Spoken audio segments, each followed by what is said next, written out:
For thousands of years, power has carved its story directly onto the human body. Look at history, and you'll find that branding and shackling weren't just random acts of cruelty, they were systems.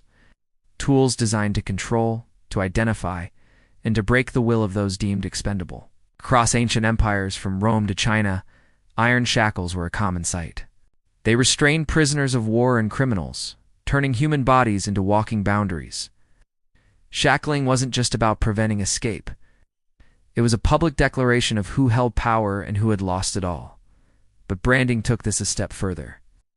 A hot iron pressed into skin created a permanent scar, a mark that erased a person's name and replaced it with a symbol of ownership. Nowhere was this more systematic than in the transatlantic slave trade.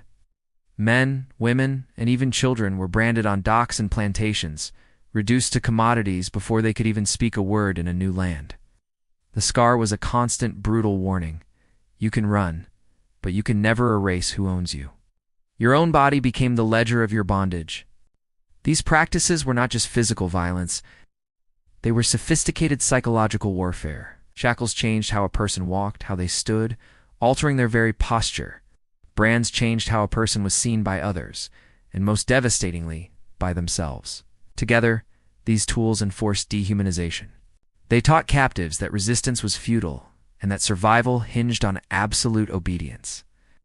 But the human spirit is resilient. By the 19th and 20th centuries, a global wave of resistance began to swell. Abolitionist movements worked tirelessly to expose the sheer cruelty behind these methods. Then, after the devastation of 2 world wars, the international community drew a hard line.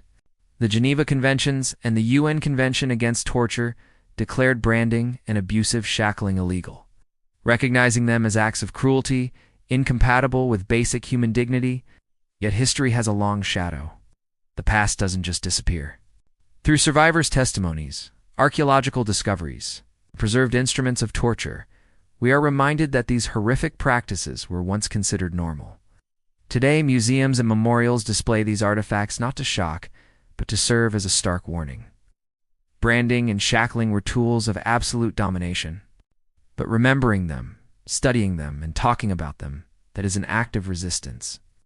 History demands that we look directly at the darkest parts of our past, so we can recognize the signs when power, once again, tries to carve itself into human flesh.